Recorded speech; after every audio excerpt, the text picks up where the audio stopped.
ओम अज्ञानतिमिरान्धस्य ज्ञानाञ्जनशलाकया सत्सुरोन्मिलितं येन तस्मै श्रीगुरुवे नमः। नमो ओं विष्णुपादाय कृष्णप्रेष्ठाय भूतले श्रीमदे जयपताकस्वामीति नामिने नमाचार्यपादाय निताय गृहप्रदायिने गौरगददामदाय नगरग्रामदारिणे नमो ओं विष्णुपादाय कृष्णप्रेष्ठाय भूतले श्रीमदे भक्तिवेदांत स्वामीति नामिने नमस्ते सारस्वती देवे गौरवाणी प्रचारिणे निर्विशेष शून्यवादी भाषात देशतारिणे जय श्री कृष्ण चैतन्य प्रभु नित्यानंद श्री अद्वैत गदाधर श्रीवासदि गौर भक्त वृंद हरे कृष्णा कृष्णा कृष्णा हरे हरे हरे राम राम राम हरे हरे ஹரே கிருஷ்ணா. பக்தர் எல்லாருக்கும் இனிமையான காலை வணக்கம். இன்றைய வியாச பூஜா சத்சங்க நிகழ்ச்சியில வந்து கலந்துட்டு இருக்கிற எல்லா பக்தர்களுக்கும் என்னுடைய பணிவான நமஸ்காரம். இன்னைக்கு மிகவும் மங்களகரமான தினம், காமத ஏகாதசி மகோத்சவம். தவ திரு ஜெயபதாக சுவாமி குரு மகாராஜ் அவருடைய வியாச பூஜை மகோத்சவம். தவ திரு ஜெயபதாக சுவாமி குரு மகாராஜ் கி ஜெய். வியாச பூஜை மகோத்சவ கி ஜெய். சரி, இன்னைக்கு வந்து இந்த ஞாயிறு விருந்து நிகழ்ச்சிக்கு புதுசா யாரா வந்திருந்தாங்கன்னா அவங்களையும் அன்போடு வரவேற்கிறோம். இன்னைக்கு கொஞ்சம் தாமதமாகும், ஏன்னா நான் வந்து 12:15 என்னுடைய உபன்யாசம் ஸ்டார்ட் பண்ணணும்னு நினைச்சேன். கொஞ்சம் லேட் ஆயிடுச்சு. இன்னைக்கு கொஞ்சம் ஒரு தூய பக்தருடைய மகிமைகளை பத்தி கேட்டுட்டு அதுக்கப்புறம் ஆரத்தி பண்ணி புஷ்பாஞ்சலி எல்லாம் பண்ணி அவருடைய அனுகிரகம் வேண்டி, குருவோடைய அனுகிரகம் வேண்டி பிரார்த்தனை பண்ணுவோம். அதனால கொஞ்ச நேரம் எல்லாம் பொறுமையா இருந்து, இவ்வளவு நேரம் பொறுமையா இருந்துட்டீங்க, கொஞ்ச நேரம் பொறுமையா இருந்து பகவானுடைய தூய பக்தருடைய குணநலன்களை பற்றி கேட்டு அதை வந்து மனசுல வாங்கி நம்ம எதையும் பரிசுத்தமாயி இந்த பிரசாதெல்லாம் சாப்பிட்டு குரு மகாராஜுக்கு வந்து புஷ்பாஞ்சலி எல்லாம் பண்ணி எல்லாரும் ஆன்மீகருடைய அனுகிரகம் பெற்று செல்லணும்னு எல்லாரையும் அன்போடு வேண்டிக்கிறேன். இன்னைக்கு ஏகாதசி விரதம் இருக்கிறவங்க, வியாச பூஜைக்கு வந்திருக்கிறவங்க, புதுசா வந்திருக்கிறவங்க எல்லாருடைய குடும்பத்தாருக்காக வேண்டியும் ஆயுள் ஆரோக்கியத்துக்காக வேண்டியும் நம்ம பிரார்த்தனை பண்றோம். ஹரே கிருஷ்ணா கிருஷ்ண கிருஷ்ணா ஹரே ஹரே, ஹரே ராமா ராம ராம ஹரே ஹரே. சரி, இன்னைக்கு காலையில வந்து ஒரு நல்ல ஒரு ரியலைசேஷன் அனுபவம் கிடைச்சிது. நான் வந்து ஒரு சென்டர்ல தங்கி இருக்கேன். இன்னைக்கு வந்து 2 இடத்துல வியாச பூஜையை கொண்டாடுறதுக்காக என்னை கூப்பிட்டு இருந்தாங்க. ஒரு சென்டர்ல வந்து 10 மணிக்கு மேல ப்ரோக்ராம், ஒரு சென்டர்ல காலையில் 8 மணிக்கு பாகவதம் கிளாஸ். அப்ப என்ன வந்து ஒரு சென்டர்ல வந்து காலையில் 8 மணிக்கு பாகவதம் கிளாஸ் கூப்பிட்டு இருந்தாங்க. அதை நான் முடிச்சுட்டு அடுத்த சென்டருக்கு வந்து நான் 10-10:15 அடுத்த சென்டருக்கு நான் வரணும். அப்ப என்ன வந்து கார்ல அழைச்சிட்டு போனாங்க. சரி, நான் போற வழியில இன்னைக்கு பாகவதம் கிளாஸ் சொல்ல சொல்லியிருக்காங்க, பேச சொல்லியிருக்காங்க. குரு மகாராஜுடைய வியாச பூஜை அவர் இருக்கு, நம்ம என்ன ஸ்லோகம் எடுத்து பேசலாம், இன்னைக்கு பாகவதத்துல இருந்து ஏதோ ஒரு ஸ்லோகம் எடுத்து பேசிட்டு அப்புறம் குரு மகாராஜுடைய குளோரிபிகேஷன் பண்ணலாம் அப்படின்னு சொல்லிட்டு நான் அப்படி கார்ல யோசிச்சுட்டே போறேன். குரு மகாராஜோடைய லீலைகளை வந்து அவருடைய குரு மகாராஜோடைய தெய்வீகமான குணங்கள், அவர் லீலைகள்லாம் நினைச்சுக்கிட்டு யோசிச்சுக்கிட்டு அப்படி கார்ல போயிட்டு இருக்கேன்.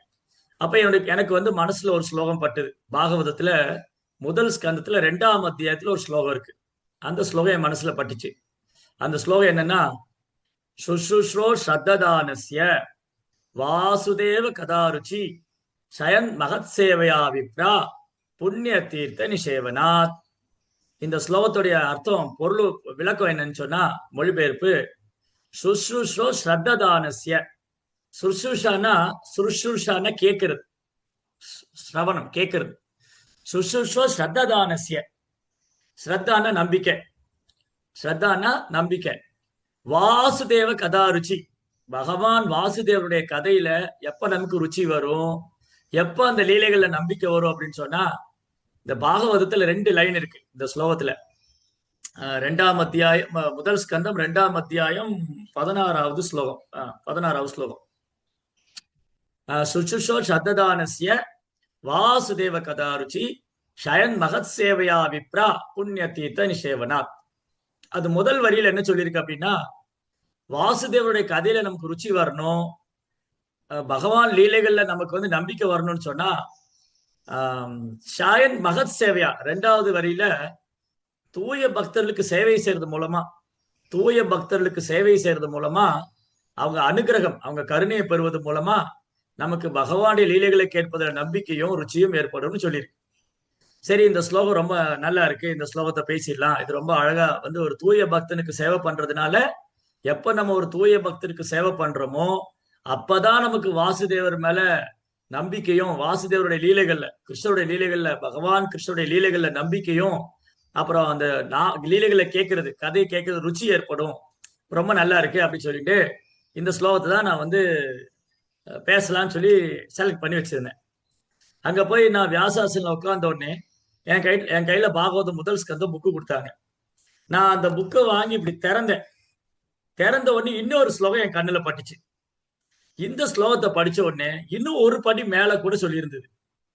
அப்போ சில நேரங்கள்ல நம்ம இதயத்தில் இருக்கிற பரமாத்மா சில விஷயங்களை நம்ம வந்து நம்முடைய ஆன்மீக முன்னேற்றத்திற்காக ஒரு தூய பக்தரை புகழ்வது, பாகவதம் பேசுவது, தூய பக்தருடைய புகழை கேட்பது, பாகவதம் கேட்பது, இதெல்லாம் வந்து நம்முடைய இதயத்தை பரிசுத்தமாக்கும். நம்ம இதயம் வந்து தூய்மை அடையும். அப்போ இந்த ஸ்லோகத்தை திறந்த உடனே, இந்த பாகவதத்தை திறந்த உடனே இந்த ஸ்லோகம் என் கண்ணுல பட்டுது. இது இன்னும் ஒரு படி மேல போய் ரொம்ப அழகா சொல்லியிருக்கு. யத்பாத சம்சய சூதா முனைய பிரசமாயனா சத்யக புனந்தி உபசிருஷ்டா சுவாதோ அப்போனு சேவையா.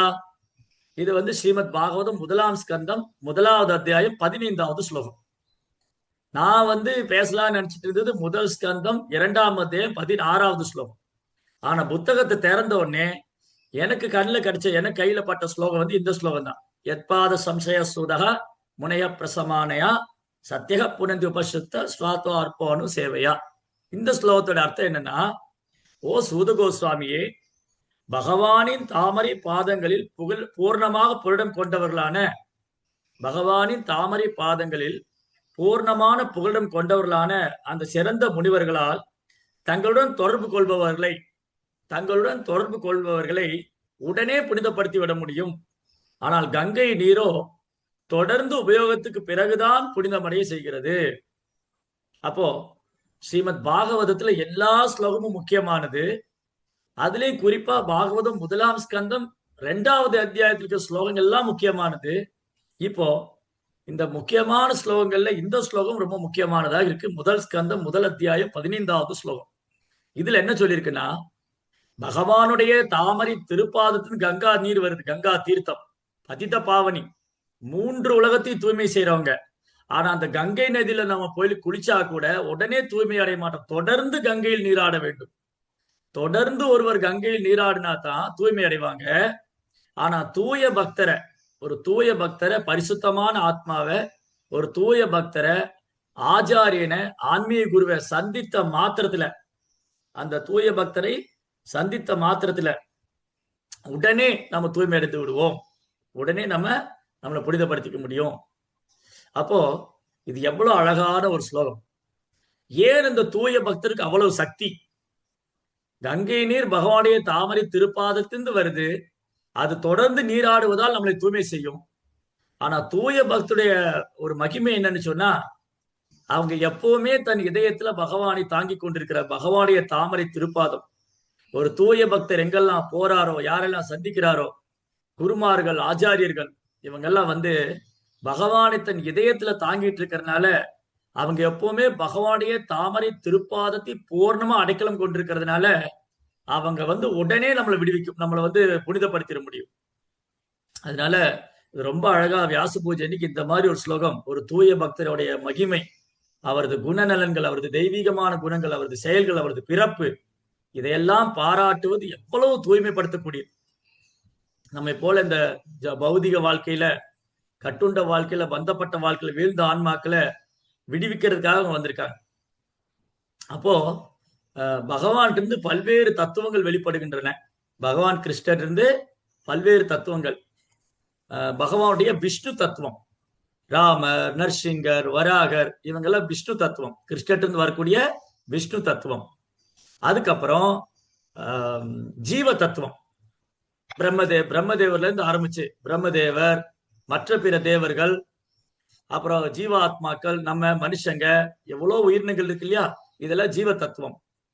அதுக்கப்புறம் சக்தி தத்துவம், பகவான் வரக்கூடிய சக்தி, பகவான்கிட்ட வந்து அச்சிந்திய சக்தி, எல்லையற்ற சக்தி வச்சிருக்கார். பராச சக்தி விவிதைவ சூயதே சாபாபிஜிஞான பலாக்கிரியாச்ச. பகவானது சக்தி எல்லையற்றது. அந்த எல்லையற்ற சக்தியை 3 வகையா பிரிச்சிருக்காங்க. ஹலாதினி சக்தி, சந்தினி சக்தி, சம்பித் சக்தி. ஹலாதினி, சந்தினி, சம்பித், இது பகவானுடைய சக்தி தத்துவம். அதுக்கப்புறம் பஞ்ச தத்துவம் கேள்விப்பட்டிருக்கு. பஞ்ச தத்துவா, பஞ்ச தத்வாத்மகம் கிருஷ்ணம் பக்தரூப ஸ்வரூபகம் பக்தாவதாரம் பக்தாக்க நமாமி பக்த சக்திகம். இந்த பஞ்ச தத்துவம் 5 சக்தி. பகவான் ஒருவரே 5 விதத்துல தன்னை விஸ்தாரம் பண்ணிட்டு இருக்கார். ஒரு பகவான், இரண்டற்ற ஒரே மெய்ப்பொருள் ஒரு பகவான் தன்னை 5 ரூபத்தில் விஸ்தாரம் பண்ணியிருக்கார். அப்போ விஷ்ணு தத்துவம், சக்தி தத்துவம், ஜீவ தத்துவம், பஞ்ச தத்துவம், நாம தத்துவம். ஹரே கிருஷ்ணா கிருஷ்ண கிருஷ்ணா ஹரே ஹரே, ஹரே ராம ராம ராம ஹரே ஹரே. இது பகவானுடைய நாம தத்துவம். அப்புறம் நாம தத்துவத்துக்கு அப்புறம் பகவானுடைய சிவ தத்துவம், சிவபெருமான். அவர் வந்து ஜீவ தத்துவம் கிடையாது, ஒரு விஷ்ணு தத்துவம் கிடையாது, அவர் சிவ தத்துவம். அதுக்கப்புறம் குரு தத்துவம், ஆன்மீக குரு, ஆச்சாரியன், குரு தத்துவம். இந்த குரு தத்துவம் வந்து பார்க்க போனா பகவான் ஸ்ரீ கிருஷ்ணரே ஆதி குரு, ஜெகத்குருவா இருக்காரு. வசுதேவ சுதம் தேவம் கம்சசானூரமர்தனம் தேவகி பரமானந்தம் கிருஷ்ணம் வந்தே ஜெகத்குரு. கிருஷ்ணதான் ஜெகத்குரு. ஓ அகில குரு பகவன் நமஸ்தே. குந்தி தேவி தன் பிரார்த்தனையில பகவான அகில குருன்னு சொல்றார். அகில குரு பகவான் நமஸ்தே. பகவான் இந்த அகில குரு, அவர் ஜெகத்குரு, அவர் கீதாச்சாரியன், கீதையின் ஆச்சாரியன். அர்ஜுனனுக்கு குருவாக இருந்து பகவத்கீதை உபதேசித்தவர் கீதாச்சாரியன். அதுக்கப்புறம் அந்த பகவான் இருந்து பலராமர், பலராமர் குரு தத்துவம், லக்ஷ்மணன் குரு தத்துவம், நித்யானந்த பிரபு குரு தத்துவம்.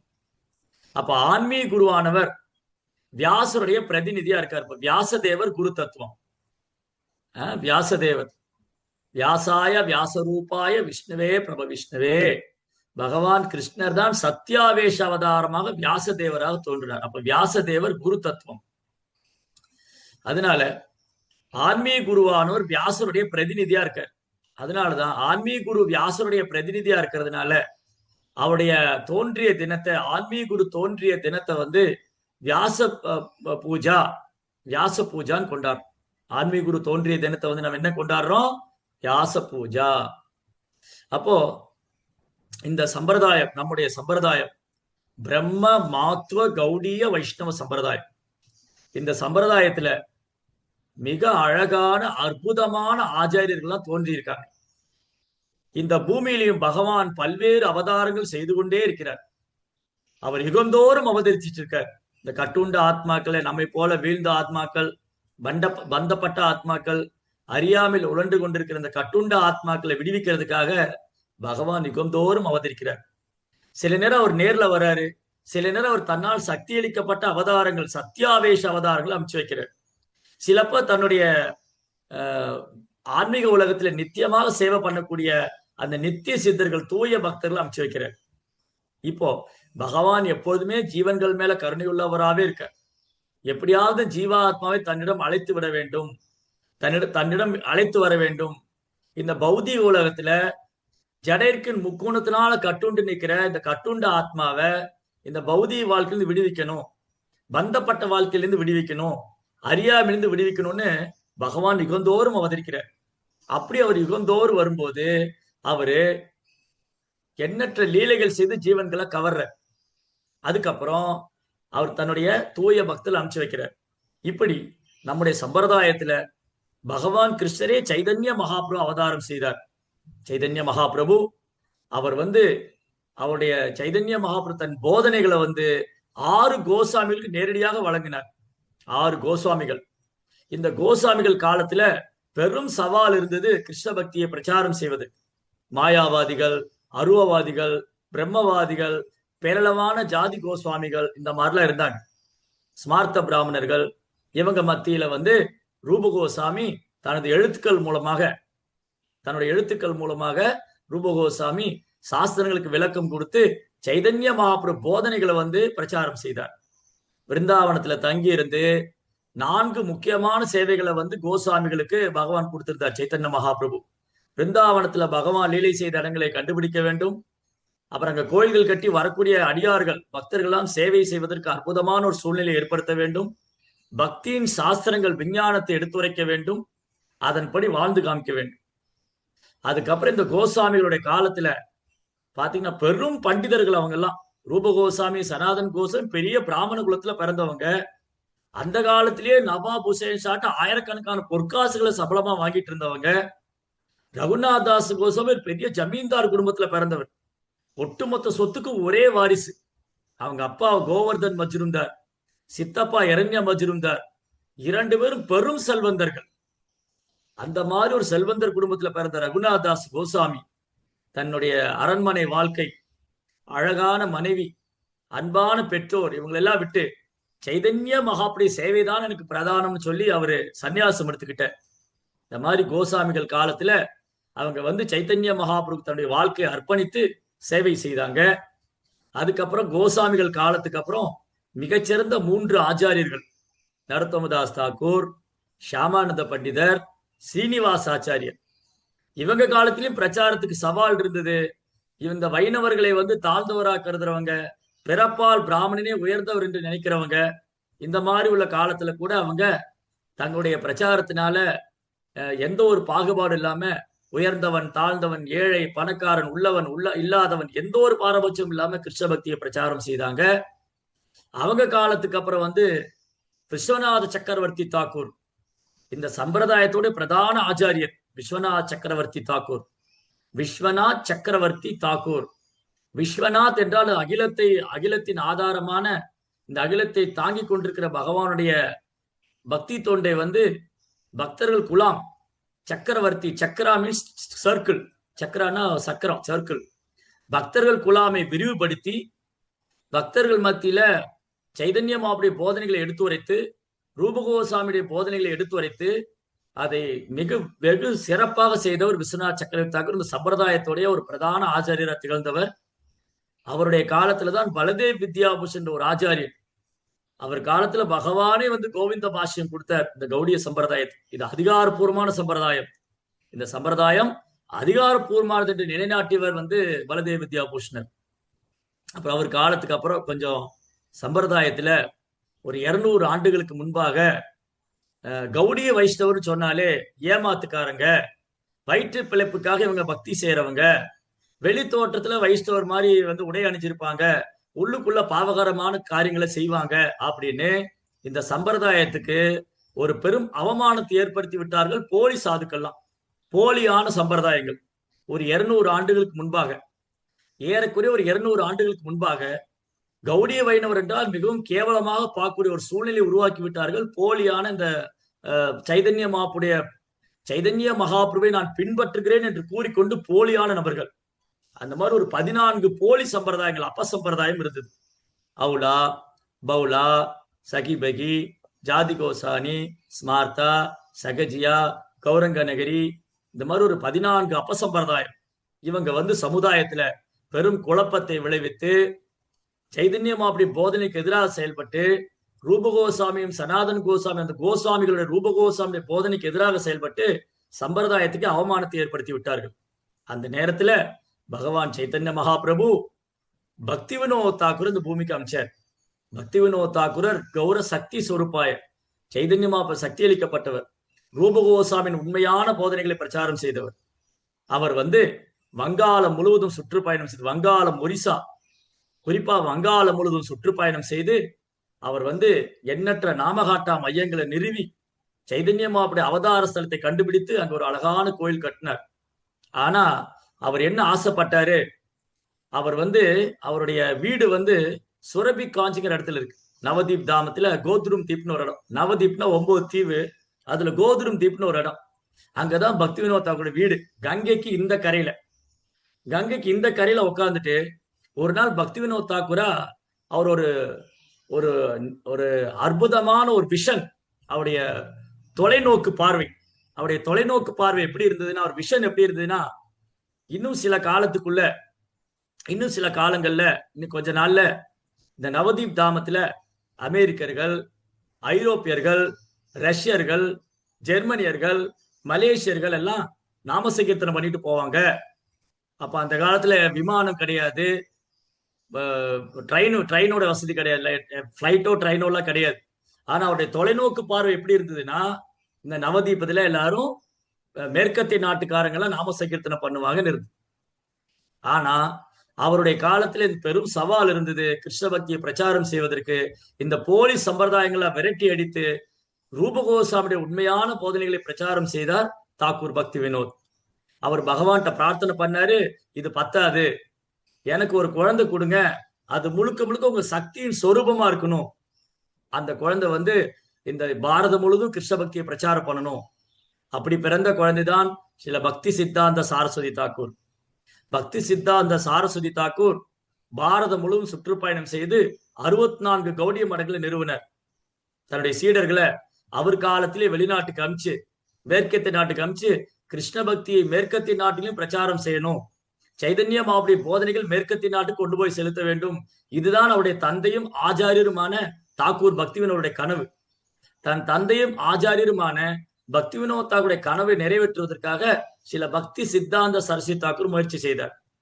அப்போ 1-2 வைணவ சன்னியாசிகளை அனுப்பிச்சாரு. அவங்க போயிட்டு திரும்ப வந்துட்டாங்க, அது எங்களால பண்ண முடியாது, அங்க போனா எங்களுடைய ஆன்மீக வாழ்க்கையை கேள்விக்குறியாயிரும் போல இருக்கு. அப்போ இந்த சேவை, இந்த திருப்பணி பகவத் சங்கல்பத்தினால இந்த சேவை சில பிரபுபாதர், பக்தி வேதாந்த சுவாமி சில பிரபுபாதர், அபய சரணாரவிந்த பக்தி வேதாந்த சுவாமி சில பிரபுபாதர் அவர் செய்ய வேண்டும் என்று பகவத் சங்கல்பம். அதனாலதான் பக்தி சித்தாந்த சரஸ்வதி தாக்கூர் சீடர்கள்ல ஸ்ரீல பிரபுபாதர், பக்தி வேதாந்த சுவாமி பிரபுபாதர் அமெரிக்கால சென்று அமெரிக்கா, ஐரோப்பியா, ரஷ்யா, ஜெர்மன், பாரதம் மட்டுமல்ல உலகம் முழுதும் சுற்றுப்பயணம் பண்ணார். பாரதத்திலிருந்து இங்கிருந்து கிளம்பி போய் உலகம் முழுதும் சுற்றுப்பயணம் செய்து கிருஷ்ண பக்தியை பிரச்சாரம் பண்ணார். அப்ப சைதன்யம் அப்போ ஸ்ரீல பிரபுபாதர் வந்து சத்தியாவேஷ அவதாரம், பகவானால சக்தி அளிக்கப்பட்டவர்.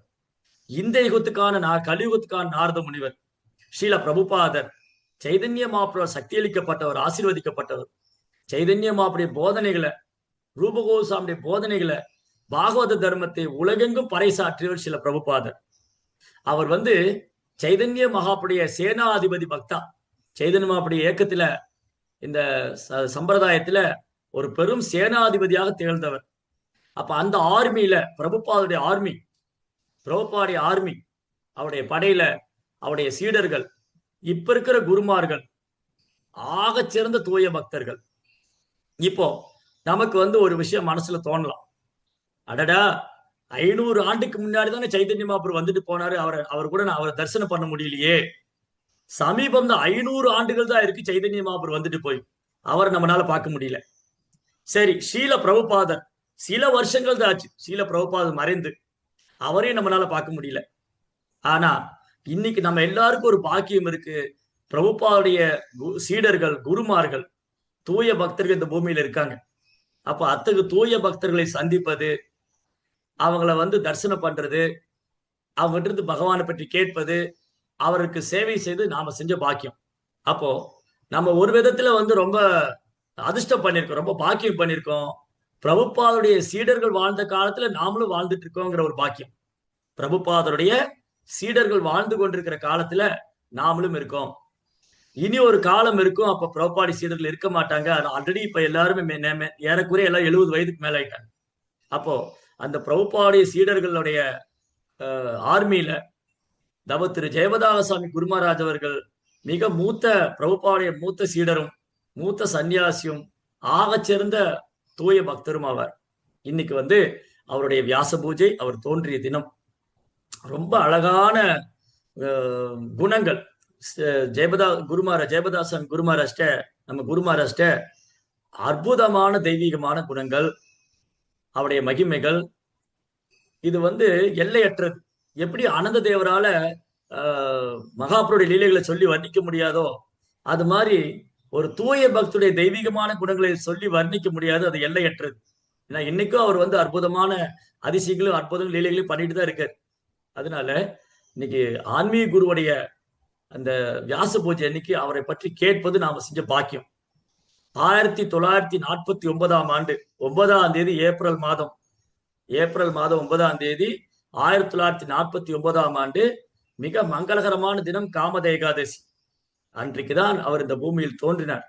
அமெரிக்கா மாகாணத்துல மில்வாக்கிங்கிற இடத்துல. அவருக்கு பெற்றோரிட்ட பெயர் ஜான் கவுர் தான்.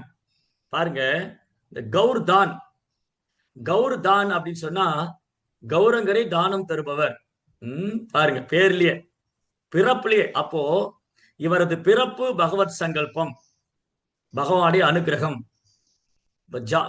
ஜான் கவுர் தான். கவுர் தான், தான்னா தானம், கௌர்னா கௌரங்கர்.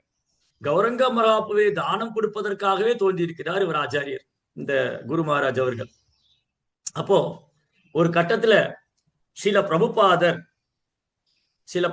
சொல்லியிருந்தாரு, இந்த ஜெயபதாக சுவாமி இருக்காரு, இவரும் இன்னும் 2 சீடர்கள், அவருடைய 3 சீடர்களை காமிச்சு, இவங்க 3 பேருமே சைதன்ய மகாபுடைய நித்தியமான சேவகர்கள், இவங்க சைதன்ய மகாபுடைய சகாக்கள் சேவகர்கள் சொல்லியிருக்கார். இதை பிரபுபாத பிரிடிக்ட் பண்ணியிருக்கார், அவரே முன்கூட்டி சொல்லியிருக்கார். தன்னுடைய சீடர்கள்ட்ட பேசிட்டு இருக்கும்போது நம்ம குரு மகாராஜும் இன்னும் 2 அவருடைய சீடர்களை காமிச்சு இந்த 3 பேரும் மகாபுருடைய சேவகர்கள் சொல்லியிருக்கார். அப்போ பிரபுபாதர் இதை உறுதிப்படுத்தியிருக்காரு. அவருடைய நாமம், அவருடைய பேரு குழந்தையில வைத்த பேரை உறுதி பண்ணிருக்கு. அவர் சைதன்ய மகாபுடைய சேனைகள்ல, அதாவது பிரபுபாடைய ஆர்மியில அவர் ஒத்துரு. சரி, குழந்தை பருவ லீலை. நம்முடைய குரு மகாராஜுடைய குழந்தை பருவ லீலை ரொம்ப அழகான. அவர் 2 வயசு குழந்தையா இருந்தார். 2 வயசு குழந்தையா இருந்தப்போ அம்மா சர்ச்சுக்கு அழைச்சிட்டு போனாங்க. அவரை சர்ச்சில் போய் அவர் பிரேயர் பண்ணார். அன்னைக்கு நல்ல கூட்டம். அந்த கூட்டத்துல குழந்தையை காணும். சர்ச்சில் கூட்டத்துல குழந்தை காணாம போச்சு. அம்மா தேடிட்டே போனாங்க, சர்ச்சு ஃபுல்லா தேடி, உள்ள வெளியெல்லாம் தேடி பார்த்தா கடைசியில பிரேயர் பண்ற இடத்துல இருக்கார். ஜீசஸ் முன்னாடி பிரேயர் பண்ற இடத்துல நிக்கிறார் இந்த குழந்தை. அப்படி கண்களை மூடிக்கொண்டு மனமுருகி பிரார்த்தனை பண்றாரு, எனக்கு ஆண்டவர் நாமத்தில் சுவை ஏற்பட வேண்டும், நான் எப்பொழுதும் ஆண்டவரின் நாமத்தை ஜபித்துக் கொண்டே இருக்க வேண்டும். இந்த 2 வயசு குழந்தையா இருந்தோம். ஆண்டவரின் நாமத்தை நான் எப்பவும் ஜபிச்சுக்கிட்டே இருக்கணுங்க. அப்போ பொதுவா குழந்தைகள்லாம் விளையாட்டுத்தனமா இருப்பாங்க. ஆனா ஆச்சாரியருடைய வாழ்க்கையில நீங்க பாத்தீங்கன்னா, நம்ம சம்பிரதாயத்துல நிறைய ஆச்சாரியர்கள் இவங்க வாழ்க்கையில, இங்க பிரகலாதுல இருந்து எடுத்துக்க, பிரகலாத் மகாராஜ், துருவ மகாராஜ், ஜீவகோஸ்வாமி, எண்ணற்ற ஆச்சாரியர்கள், பிரபுபாதர், இவங்க வாழ்க்கையில எடுத்துக்கிட்டீங்கன்னா, இவங்க குழந்தை பிராயத்துல விளையாட்டை விட அவங்க கிருஷ்ண உணர்வுல அவங்களுக்கு இருந்த நாட்டம், பகவான் மேல உள்ள அன்பு, பக்தியினுடைய வெளிப்பாட்டை நம்ம பார்க்க முடியும். அதே மாதிரி குரு மகாராஜ் 2 வயது குழந்தையா இருக்கும் போதே ஆண்டவரின் நாமத்தை உச்சரித்துக் கொண்டே இருக்க வேண்டும் என்று பிரார்த்திக்கிறார் இயேசுநாதர் இடத்துல. அதுக்கப்புறம் இந்த குழந்தை சிறு வயதிலேயே விளையாட்டுல சிறந்த வீரனாக வருவது, அப்புறம் படிப்புல முதல் தரமான நபரா இருக்கிறது, அப்புறம் துப்பாக்கி சுடுதலே ஒரு முதல் தரமான சான்றிதழ் பெற்றிருக்காரு. கல்லூரிகள்லயும் படிக்கிறதுல முதல் தரமான சான்றிதழ் பெற்றிருந்தார். பெரிய செல்வந்தர் குடும்பத்துல பிறந்தார். பெரிய செல்வந்தர், அவங்க தாத்தா ஒரு பெரிய செல்வந்தர்.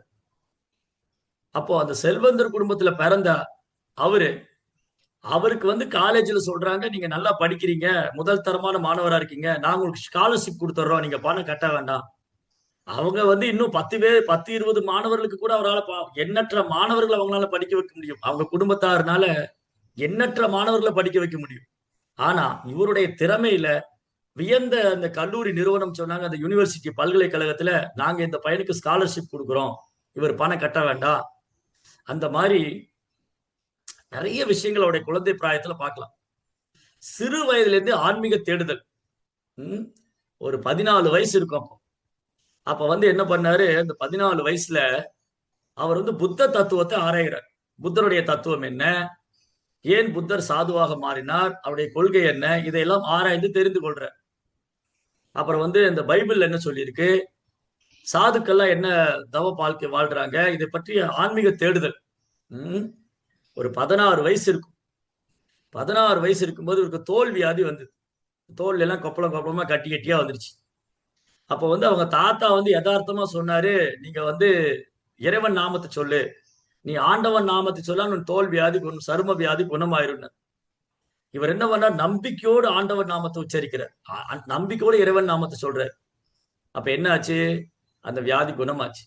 அந்த மாதிரி சிறு வயதிலிருந்தே ஆன்மீகத்துல ஆர்வம், இறைவன் மேல நம்பிக்கை, இந்த மாதிரிதான். அப்புறம் குருவை தேட ஆரம்பிச்சார். அப்ப நான் இறை இறை உணர்வு, நான் கடவுளை பற்றி அறிந்து கொள்ள வேண்டும், இறைவனை பற்றி அறிந்து கொள்ள வேண்டும், ஆனால் எனக்கு ஆன்மீக குரு வேணும் அப்படின்னு குருவை தேட ஆரம்பிச்சார். அப்புறம் ஒரு கட்டத்துல புரிஞ்சுக்கிட்டாரு, இன்னைக்கு பெரும்பாலும் குருமார்கள் வந்து ஏமாற்றுக்காரங்களா இருக்காங்க, உண்மையான சாதுக்கள் இல்ல. அப்ப உண்மையான சாது எங்க இருப்பாங்க, அந்த மாதிரி உண்மையான சாதுவை தேட வேண்டும் அப்படின்னு ஒரு உண்மையான சாதுவை தேட ஆரம்பிச்சார். சரி, அப்ப இந்தியாவில போய் தேடலாமா, அங்கேயாவது உண்மையான சாதுக்கள் இருப்பாங்களா, உண்மையான குரு கிடைப்பாரா அப்படின்னு அவருடைய தேடுதல் வந்து நாளுக்கு நாள் அதிகமாயிட்டே இருந்து. அப்போ ஒரு நாள் அவர் வந்து அப்படியே போய் நடந்து போயிட்டு இருக்கும்போது ஒரு பார்க் வழியா போனார். அந்த பார்க்ல சில பக்தர்களை நாம சங்கீர்த்தனம் பண்ணிக்கிட்டு இருக்காங்க, புத்தக விநியோகம் செய்யறாங்க. இவர் ஓடி போய் பார்த்தாரு, அவங்க நெற்றியில ஒரு பெரிய திலகம் விட்டுருக்காங்க. அந்த திலகத்தை பார்த்த உடனே அதிர்ந்து போய் அப்படி பின்னாடி ஓட ஆரம்பிச்சிட்டாரு.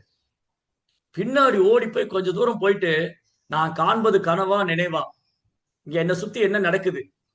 ஏன்னா இந்த வைணவர்களை சந்திப்பதற்கு முன்பாக அவர் கனவுல இந்த திலகம் தரித்த மாதிரி இந்த திலகத்தை பார்க்கிறார். நம்ம நெற்றியில கோபிச்சந்திரன் போட்டுக்கொள்ளையா, இந்த திலகம் அவர் கனவில் தோன்றியது. அன்னிலிருந்து அவருக்கு யோஜனை, இந்த திலகத்துக்கும் எனக்கு என்ன சம்பந்தம், நான் யாரு, அப்போ நானே இந்த திலகத்தை என் கனவில் கண்டேன், இதை தரித்திருந்த அந்த பக்தர் இல்லைங்கன்னு திரும்பி போய் தேடுறார். அவர் அதிர்ந்து போய் ஓடி வந்தவரு திரும்பி ஓடி போய் அந்த பார்க்குக்கு போனா, அதுக்குள்ள அங்க பக்தர்கள்லாம் கீர்த்தனம் செஞ்சு புத்தக விநியோகம் பண்ணிட்டு போயிட்டாங்க. அப்படியே அந்த மூவிங் பார்ட்டி அவங்க போயிட்டாங்க. தேடுறாரு, எங்க இருந்து வந்தாங்க, எங்க போனாங்க. ஏன்னா 1970கள்ல கொஞ்சம் அப்பதான் ஆரம்பிச்சது, அப்பதான் இஸ்கான் ஸ்டார்ட் பண்ணார் பிரபுபாதா. அந்த காலத்துல பக்தர்கள் ரொம்ப குறைவாதான் இருந்தாங்க, பக்தர்களை பார்க்கறது அபூர்வம். அப்போ இவர் தேடுறாரு, எங்க இவங்களை பார்க்க முடியும், எங்க பார்க்க முடியும். அதுக்கப்புறம் பார்க்கவே முடியல. ஒரு நாள் சான் பிரான்சிஸ்கோல ரத யாத்திரைன்னு சொல்லி சில விளம்பரங்களை செய்யறாங்க. இந்த மாதிரி சான் பிரான்சிஸ்கோ, அமெரிக்கால வந்து சான் பிரான்சிஸ்கோல ரத யாத்திரை நடக்க போகுது, தேர் திருவிழா. அந்த விளம்பரம் செஞ்சு அந்த விளம்பரத்தை பார்த்த உடனே அந்த இஸ்கான் கோயில் எங்க இருக்குன்னு தேடி போய் அங்க ரத உற்சவத்துக்கான ஏற்பாடு, ரத யாத்திரை நடக்க போகுது, இந்த ரத யாத்திரைக்கான ஏற்பாடு செஞ்சுட்டு இருக்காங்க. அப்ப இந்த இளம் வாலிபன், அப்ப வந்து கிட்டத்தட்ட ஒரு 18 வயசு 20 வயசு தான் இருக்கும், யங் பாய். இவர் போய் ரதத்து பக்கம் நிக்கிறார். ரதத்துக்கு கீழே ஒருத்தர் சேவை பண்ணிக்கிட்டு இருக்கிறார். அவர் பேர் வந்து ஜெயானந்த பிரபுன்னு பேர். ஜெயானந்த பிரபு. ஜெயானந்த பிரபு பிரபுபாதருடைய சீடர்களே ரொம்ப ரொம்ப முக்கியமான ஒரு சீடர். ஏன்னா பொதுவாகவே பிரபுபாடைய சீடர்கள்னாலே அவங்க பிரபுபாருக்காக தங்கள் வாழ்க்கையை அர்ப்பணம் செஞ்சவங்க, குரு மேல அவ்வளவு பக்தி சரணாகதி, தன்னுடைய வாழ்க்கையை குருவுக்காக அர்ப்பணம் செஞ்சவங்க. ஜெயானந்த பிரபு வந்து டாக்ஸி டிரைவர், கார் ஓட்டுறவர், டாக்ஸி டிரைவர். அந்த டாக்ஸி ஓட்டிட்டு அதுல என்ன வருமானம் வருதோ அதை கொண்டு வந்து பிரபுபாட்ட கொடுத்துருவார். ஏன்னா அந்த காலத்துல பிரபுபார் புத்தக விநியோகம் செய்து ரொம்ப கஷ்டப்பட்டார். புத்தகத்தை அச்சிடுவதற்கு ஆரம்ப காலத்துல நிறைய பொருள் உதவி தேவைப்பட்டு. அப்ப இந்த பிரபு என்ன பண்ணுவார்னா, டாக்ஸி ஓட்டிட்டு போய் அந்த வருமானத்தை கொண்டு வந்து பிரபுபாட்ட கொடுப்பார். ஒரு காலத்துல இவருக்கு வந்து உடல்நிலை சரியில்லாம போயிடுச்சு. உடல்நிலை சரியில்லாம போய் தான் சேர்த்து வைத்திருந்த பணம், கொஞ்சம் கொஞ்சமா பணம் சேர்த்து வச்சிருந்தார். அதை மருத்துவ செலவுக்காக வச்சிருந்தாரு. அப்பதான் சில பிரபுபாதர் பக்தி ரசாமிரத சிந்துங்கிற புத்தகத்தை எழுதி முடிச்சார், மொழிபெயர்ப்பு செஞ்சார். இப்ப அந்த புத்தகத்தை அச்சிடணும், அதற்கு பணம் தேவை. தான் மருத்துவம் செய்ய வச்சிருந்த நிதி எடுத்துட்டு வந்து பணத்தை எடுத்து வந்து பிரபுபாட்ட கொடுத்துட்டார். பிரபுபாதா, என்னுடைய உடல் குணமாவதை காட்டிலும் இந்த புத்தகம் வெளியே வரணும், இதை மக்கள் படிக்கணும், அவங்க பக்தர்கள் ஆகணும், இது ரொம்ப பெரிய உதவியா இருக்குன்னு சொல்லி தயவுசெய்து மறுக்காதீங்க, ஏத்துக்கங்கன்னு பிரபுபாட்ட கொண்டு வந்து கொடுத்த அப்படிப்பட்ட ஒரு தூய பக்தர் ஜெயானந்த பிரபு. அவர் கேட்டாரு, சார் நீங்க உங்களுக்கு ஆணி அடிக்க தெரியுமான்னு கேட்டாரு. அவரை பார்த்து, குரு மகாராஜ் பார்த்து, உங்களுக்கு ஆணி அடிக்க தெரியுமா? ஓ, ஆணி அடிப்பனே. அப்ப நான் வந்து கீழே கொஞ்சம் வேலை பண்ணிட்டு இருக்கேன், இந்த ஆணி கொஞ்சம் மேல அடிச்சு விடுங்க அப்படின்னு சொல்லி அந்த ஆணியை கொடுத்தாரு. இப்போ நம்ம எல்லாம் ஒருத்தர் இஸ்கானுக்கு வந்தா முதல்ல சேவை கொடுக்க தயங்குவோம். அட இப்பதான் புதுசா வந்திருக்கிறாங்க, அதனால கொஞ்ச நாள் கூடி போகட்டும், அப்புறமா சேவை கொடுக்கலாம் அப்படிலாம் யோசிப்போம். ஆனா குரு மகாராஜுக்கு வந்து போன முதல் நாளே சர்வீஸ் சேவை கிடைச்சது. அப்புறம் சேவை நடந்து கொண்டிருக்கு, கீழே அவரு வந்து ரிப்பேர் பண்ணிட்டு இருக்கிறாரு, மேல இவர் ஆணி அடிச்சிட்டு இருக்காரு. அப்புறம் அந்த பிரபு வந்து ஜெயானந்த பிரபு குரு மகாராஜுக்கு பகவான் கிருஷ்ணனுடைய நாம ரூப குணாதிசயங்கள், பகவானது மகிமைகள், பிரபுபாடைய தெய்வீகமான குணம் இதெல்லாம் சொல்லி குரு மகாராஜ் முடிவு பண்ணார், நான் வந்து இஸ்கான்ல சேர்ந்துடணும், என்னுடைய வாழ்க்கையை நான் இஸ்கானுக்கு அர்ப்பணிக்க வேண்டும்னு அப்பயே சேர்ந்து இஸ்கானுக்கு வந்து 2 மாதத்துல பிரம்மச்சரி ஆயிட்டார். பாருங்க, 2 மாசம் தான். சேர்ந்த உடனே 32 மாலை ஜபிச்சார். நம்ம 32 மாலை எங்க ஜபிக்கிறோம்? குறைஞ்சபட்சம் 16 மாலை ஜபிக்கிறதுக்கே பாடாப்படுறோம். பிரபுபாத் சொன்னா சாண்ட் அட்லீஸ்ட் 16 ரவுண்டர், குறைந்தபட்சம் 16 மாலை சொல்லுங்க. அப்போ நாம வந்து புதுசா வர்றவங்க கிட்ட ஒரு ஜபமாலை கொடுத்து தினமும் ஒரு 108 தடவை சொல்லுங்க அப்படின்னு சொல்றோம். கொஞ்ச நாள் போனதுக்கு அப்புறம் ஒரு 4 மாலையாவது சொல்லுங்க, அப்புறம் 8 மாலை சொல்லுங்க, 16 மாலை சொல்லுங்க. இப்படி ஒருத்தரை படிப்படியா ட்ரைனிங் பண்ணி அவர் தீட்சை வாங்குறது குறைஞ்சது ஒரு 4 வருஷமா ஆகும். குறைந்தபட்சம் இஸ்கான்ல ஒருத்தர் தீட்சை வாங்கணும்னா 3-4 வருஷம் ஆகும். குரு மகாராஜ் 2 மாசத்துல தீட்சை வாங்கினார். பிரபுபாதர் வந்து ஒரு நாள் அமெரிக்கா வந்த போது குரு மகாராஜ் போய் சந்திக்கிறார். குரு மகாராஜ் வந்து பிரபுபாதர் சந்திக்கிறார். பிரபுபாதர் கேட்கிறாரு, நீ என் கூட பிரசாதம் சாப்பிட வரையான்னு. யாருதான் பிரபுபாத சங்கத்தை விரும்ப மாட்டாங்க? உடனே பிரபுபாதர் கூட அமர்ந்து பிரசாதம் சாப்பிட்டாரு. பிரசாதம் சாப்பிட்டு முடிச்சோடனே பிரபுபாதா வந்து ஒரு ராதாகிருஷ்ணனுடைய போட்டோ வந்து அவருக்கு கிஃப்டா கொடுக்குறாரு, பரிசா கொடுக்குறாரு. அதை பார்த்தவனுக்கு அழுக வந்துருச்சு. ஏன்னா எப்படி திலகம் அவர் கனவுல தோன்றியதோ அதே மாதிரி கொஞ்ச நாளைக்கு முன்னாடி ராதாகிருஷ்ணனுடைய விக்கிரகம் அவர் கனவில் தோன்றியது. இப்ப பிரபுபாத் கேட்டார், நீ தீட்சை எடுத்துக்கொள்றியா? பாருங்க, 2 மாசத்துல இஸ்கான் வந்த 2 மாசத்துல தீட்சை வாங்கின ஒரே நபர் அவராக தான் இருப்பாரு. தீட்சை எடுத்துட்டார். அப்புறம் தீட்சை எடுத்த உடனே அவர் சேவை செய்து கொண்டிருக்கிறார். கோயில்ல சேர்ந்து அவர் வந்து சேவை பண்றார். அப்போ 1966 தான் பிரபுபாதர் குருமராஜ் தீட்சை கொடுத்தார், ஹரிநாம் தீட்சை. ஹரிநாம் தீட்சை வந்து குருமராஜ் பிரபுபாதருக்கு 1966 கொடுத்தார். தீட்சை கொடுத்துட்டு மான்ட்ரியால் ஒரு இடம் இருக்கு அமெரிக்காவில், அங்க போய் நீங்க பிரச்சாரம் பண்ணுங்க அப்படின்னு சொல்லி அந்த கோயிலுடைய தலைமை பொறுப்பு. அப்பவே இளம் வாலிபர் தான், ஒரு 20-22 வயசு தான் இருக்கு. நீங்க போய் அந்த கோயிலுடைய பொறுப்பு எடுத்துக்கிட்டு அங்க பிரச்சாரம் பண்ணுங்க. குரு மகாராஜ் வந்து அந்த கோயில்ல போய் குறுகிய நாள்லயே அந்த கோயில்ல பிரச்சாரத்தை அதிகப்படுத்தி புத்தக விநியோகம் செஞ்சு பிரச்சாரம் செஞ்சு சின்ன சின்ன மையங்களை நிறுவி மிக அழகாக மான்ட்ரியல்ல வந்து டெவலப் பண்ணிட்டேன். அப்ப பிரபுபாத் சொன்னார், ஓகே, இப்ப மான்ட்ரியல் நல்லா நீங்க டெவலப் பண்ணிட்டீங்க, நல்லா விரிவுபடுத்திட்டீங்க, நீங்க டொரண்டோக்கு போங்க, அங்க போய் இதே மாதிரி பிரச்சாரத்தை விரிவுபடுத்துங்க. 1968 அக்டோபர் 6ஆம் தேதி குரு மகாராஜுக்கு பிரபுபாத் கடிதம் எழுதுறார். ஜெயபதாக சுவாமி, அவர் தீட்சை ஜெயபதாக தாஸ், குருமாரோட தீட்சை நாம வந்து ஜெயபதாக தாஸ். தீட்சை கொடுக்கும்போது குரு மகாராஜ் கேட்டாரு, இந்த பேருடைய அர்த்தம் என்ன? அப்ப பிரபுபாத் சொன்னாரு, ஜெயபதாகா, ஜெயம்னா வெற்றி, பதாகன்னா கொடி, நீ வந்து இந்த கிருஷ்ண பக்தியுடைய வெற்றி கொடியாக திகழ்வாய் அப்படின்னு சொல்லி குரு மகாராஜ வந்து அவர் ஆசீர்வதிக்கிறார். ரொம்ப கண்கள்லாம் கண்ணீர். இந்த மாதிரி ஒரு தூய பக்தருடைய ஆசீர்வாதம் கிடைச்சிருக்கு, அவர் அனுகிரகம் கிடைச்சிருக்கு. அப்ப இருந்தே பிரபுபாதருக்கு தன் வாழ்க்கையை அர்ப்பணம் செய்து விட்டார் குரு மகாராஜ். 1906ஆம் தேதி அக்டோபர் 1968 குரு மகாராஜ் வந்து டொரண்டோக்கு போனார். அங்கேயும் போய் கிருஷ்ண பக்தியை விரிவுபடுத்தி நிறைய மையங்களை நிறுவி நிறைய பக்தர்களை உருவாக்கி மிக அழகாக சேவை செய்தார். அப்போ பிரபுபாதர் முடிவு பண்ணார், இவர் இந்தியாவுக்கு அனுப்பிச்சிடலாம். ஏன்னா பிரபுபாதருக்கு ஒரு தொலைநோக்கு பார்வை இருந்தது. இந்தியாவில் பாம்பே, டெல்லி, கொல்கத்தா, சென்னை, இந்த மாதிரி பெரும் நகரங்கள், மாநகரங்கள், பெரும் நகரத்துல வந்து அங்க இருக்கிற மக்கள் அறியாமையில மேற்கத்திய கலாச்சாரத்தை பின்பற்றிக்கிட்டு இருக்கிறாங்க, அவங்களுக்கு கிருஷ்ண பக்தி கொடுக்கணும், அவங்களையும் வந்து கிருஷ்ணவனோட ஏற்றுக்க வைக்கணும்னு சொல்லி பிரபுபாதா தன்னுடைய சீடர்களை அமெரிக்கால இருந்து இங்க இந்தியாவுக்கு அழைச்சு வந்தார். அதுல ஒருத்தர் தான் குரு மகாராஜ். அவர் வந்து கொல்கத்தால போய் அந்த கோயிலை நிர்வாகம் பண்ணுங்க அப்படின்னு சொல்லிட்டு அங்க குரு மகாராஜ் வந்து கொல்கத்தாக்கு அனுப்பிச்சு வச்சார். குரு மகாராஜும் கொல்கத்தாக்கு வந்தார். அப்ப அவருக்கு வந்து வங்காளம் தெரியாது, வங்காள மொழி தெரியாது, வேற எந்த பாஷையும் தெரியாது, ஆங்கிலம் மட்டும்தான் தெரியும். அப்புறம் கொல்கத்தால வந்து கொஞ்சம் பிரச்சாரம் பண்ண ஆரம்பிச்சு அப்புறம் அவர் குரு மகாராஜ் வந்து பிரபுபாத் சொன்னீங்க, மாயாப்பூர்ல நம்ம சைதன்ய அப்படி அவதார ஸ்தலம், அந்த மாயாப்பூர் தாமத்தையும் நீங்க டெவலப் பண்ணணும். அப்ப பிரபுபாத் சொல்றாரு, உனக்கு நான் வந்து இறைவனுடைய ராஜ்யத்தை கொடுக்குறேன், I give the kingdom of God, you develop it. நான் வந்து இறைவனின் ராஜ்யத்தை உனக்கு கொடுக்குறேன், அதை நீ வந்து விரிவுபடுத்தணும்னு சொன்னார். அப்போ குரு மகாராஜ் மாயாப்பூர்ல வந்தப்போ எந்த ஒரு அடிப்படை வசதியும் கிடையாது.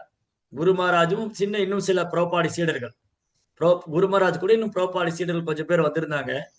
அந்த ஆரம்ப காலத்துல 1970களில் வந்து இன்னைக்கு இருக்கிற மாதிரி பெரிய பெரிய பில்டிங் எல்லாம் கிடையாது. இன்னைக்கு பாத்தீங்கன்னு சொன்னா பக்தர்கள் போனா தங்கறதுக்கு நிறைய விடுதிகளை கட்டிட்டாங்க. ஈஷோதயான்னு ஒரு பில்டிங் இருக்கு, வம்சி பவன் ஒன்னு இருக்கு, கீதா பவன் ஒன்னு இருக்கு, அப்புறம் வந்து சக்ரா பில்டிங், காஞ்சி பில்டிங், லோட்டஸ் பில்டிங். இது இல்லாம வெளியில நிறைய விடுதிகள்ல இருக்கு. இது இல்லாம பக்தர்கள் அபார்ட்மெண்ட் கட்டி வாடகை எக்கச்சக்கமான கட்டடங்கள் வந்துருச்சு. ஆனா அன்னைக்கு குரு மகாராஜ் வந்து மாயாப்பூர் போனப்போ எந்த ஒரு அடிப்படை வசதியும் கிடையாது, தங்குவதற்கு இடம் கிடையாது, உணவு கிடையாது, ஒண்ணுமே கிடையாது. அப்ப ஒரு குடிசையில தான் தங்கி இருந்தாங்க. அந்த குடிசை கூட மழை வந்தா தண்ணியில மூழ்கி, அந்த குடிசையோட முற்றத்துலதான் உட்கார்ந்துருக்கணும், மேல ஓலை மேல. சில நேரம் தோல் வியாதி எல்லாம் வந்துடும், அந்த மழை பெஞ்சு கொசுவெல்லாம் கடிச்சு பூச்சிகள்லாம் கடிச்சு தோல் வியாதி வரும். விஷ பூச்சிகள், விஷ ஜந்துக்கள், பாம்பு, தேள், இந்த மாதிரி விஷ ஜந்துக்கள்லாம் வரும். அந்த மழை பெஞ்சா அன்னைக்கு தார் ரோடு கிடையாது. மாயாப்பூர்ல அன்னைக்கு தார் ரோடு இல்ல, மண்ணு ரோடு தான். அதுல கால் பதிச்சா கால் முழங்கால் வரைக்கும் உள்ள போயிடும். எப்படி நடக்க முடியும்? எப்படி அங்க வாழ முடியும்? எப்படி சாப்பிட முடியும்? எப்படி இருக்க முடியும்?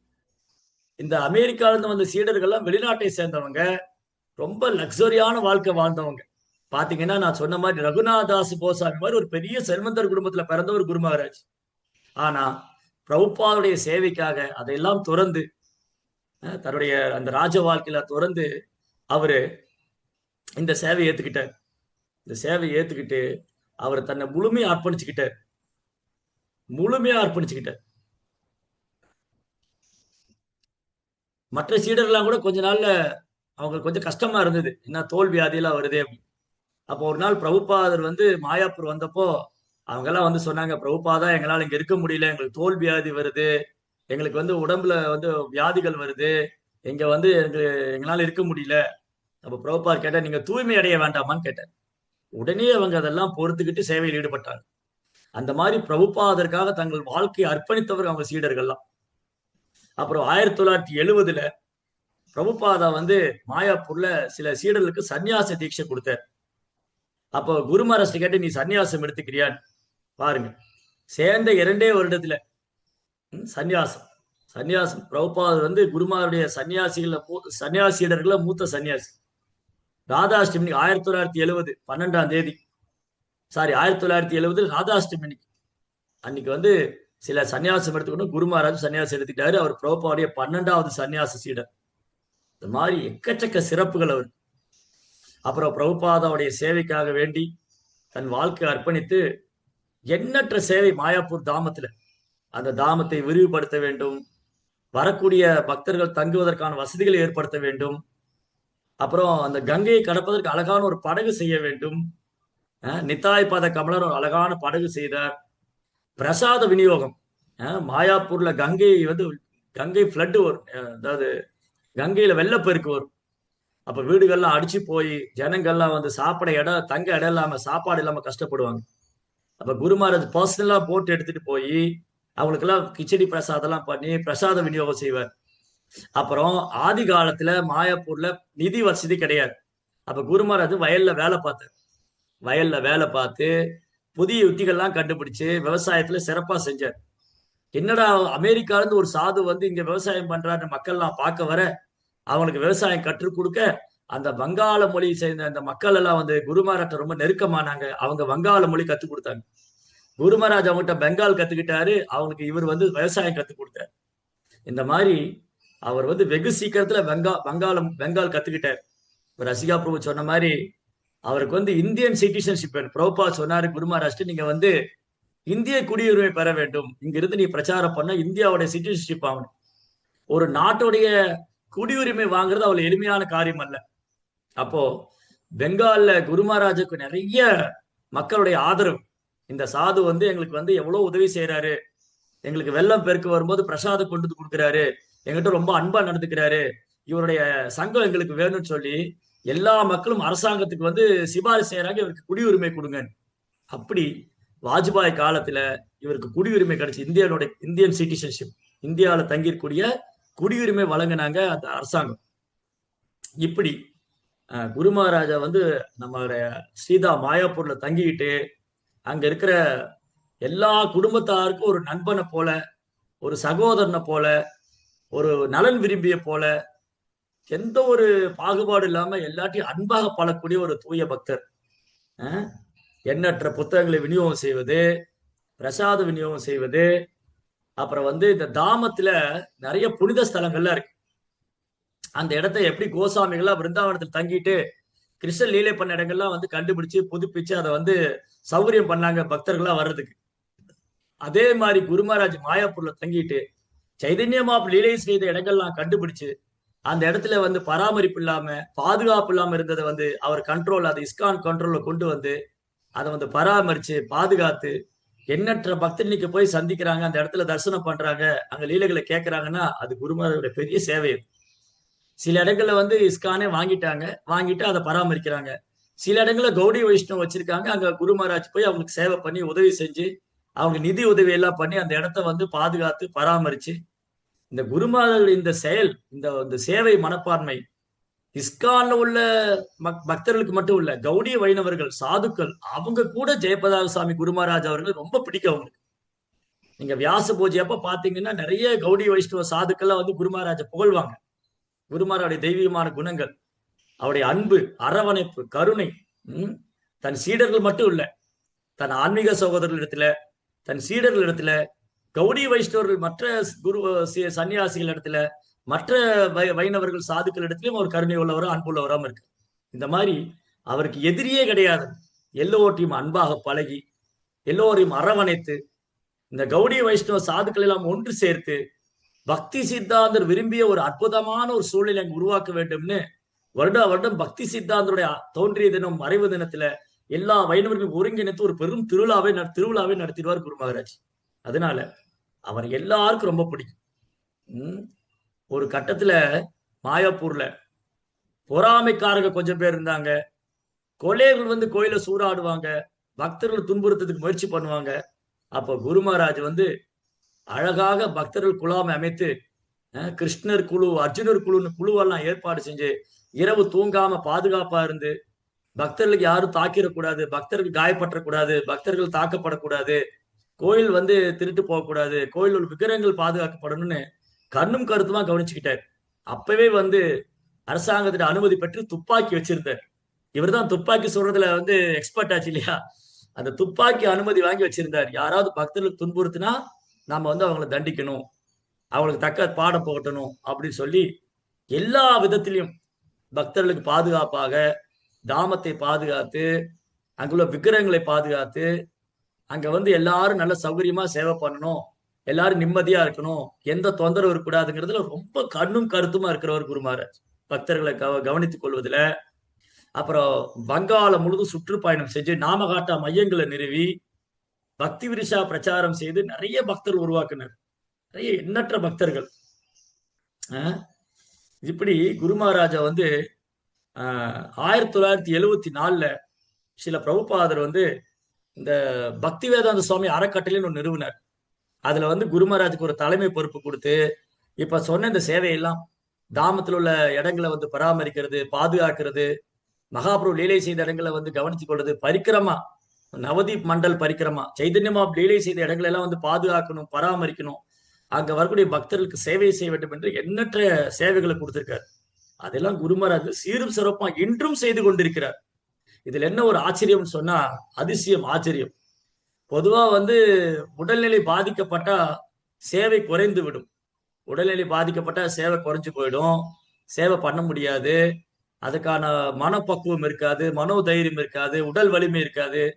ஆனா குரு மகாராஜ் பாத்தீங்கன்னா 2008 வந்து அவருக்கு அந்த ஸ்ட்ரோக் வந்தது. பிரெயின்ல வந்து அந்த பிரெயின் நர்வ்ஸ் எல்லாம் வெடிச்சு பிளட் எல்லாம் உள்ள போய் அவருக்கு உடம்பெல்லாம் வந்து ரொம்ப பாதிக்கப்பட்டது. இது வந்து ஒரு மெடிக்கல் மிராக்கிள். மருத்துவர்களுக்கே ஆச்சரியம், இவர் உயிர் பிழைக்க மாட்டார்னு நினைச்சாங்க. இவர் வந்து உயிர் பிழைக்க மாட்டார்னே சொன்னாங்க மருத்துவர்கள். ஆனா மருத்துவமே வியந்து பார்க்கக்கூடியவளோ எழுந்து உட்கார்ந்தார். அவர் எழுந்து உட்கார்ந்தது மட்டும் இல்ல, அவர் வந்து முன்ன நடந்து உலகெல்லாம் சுற்றி பிரச்சாரம் பண்ணார். இன்னைக்கு வீல் சேர்ல உட்கார்ந்து சுத்தி சுத்தி பிரச்சாரம் பண்றாரு. முன்ன விட 2 மடங்கு பிரச்சார பணிகளை கூட்டி விட்டார் அவர். எண்ணற்ற சேவை. அது வந்து இந்தியால வந்து மாயாப்பூர் மட்டும் பிரச்சாரம் பண்ணாம தென்னிந்தியால ஆந்திரா, கேரளா, தமிழ்நாடு, கர்நாடகா, இது இல்லாம வந்து உலக நாடுகள்ல பல்வேறு இடங்கள்ல உலகம் முழுவதும் சுற்றி வைத்து உலக சாதனை பிரச்சாரத்திலே உலக சாதனை படைத்தவர் குரு மகாராஜ் அவர்கள். ஒரு வருஷத்துல விமானத்துல அதிகமா பிரயாணம் செய்தவர்னு ஒரு கின்னஸ் சாதனையை படைச்சிருக்காரு. ஒரே வருஷத்துல விமானத்துல அதிகமா பிரயாணம் செய்த பிரயாணி அப்படின்னு சொல்லி அதுல கின்னஸ் சாதனை படைச்சிருக்காரு குரு மகாராஜ். அப்ப அவருடைய சாதனைகள், அவர் குணநலங்கள், அவர் மகிமைகள் என்னன்னு சொல்றோம். இன்றைக்கு அவர் இன்னைக்கு குரு மகாராஜ் அவருடைய சீடர்களுக்கு மட்டுமல்ல, அவங்க ஆன்மீக சகோதரருக்கும் அவர் உற்சாகம் தரக்கூடியவராகவும், நம்பிக்கை தரக்கூடியவராகவும், உறுதி வைராக்கியம் தரக்கூடியவராகவும் பல்வேறு விதங்கள்ல அவர் சேவை செஞ்சுக்கிட்டே இருக்காரு. இன்றைக்கும் ஜிபிசில ஒரு மிகப்பெரிய பொறுப்புல இருக்காரு. எண்ணற்ற பிரச்சார பணிகளை மேற்கொண்டுட்டே இருக்காரு அவரு. இதுல இன்னும் முக்கியமான விஷயம் என்னன்னா, பிரபுபாதர் இப்ப நீங்க எல்லாம் சொன்ன மாதிரி 32 விதமான சேவைகள் அவர் கொடுத்திருந்தார்.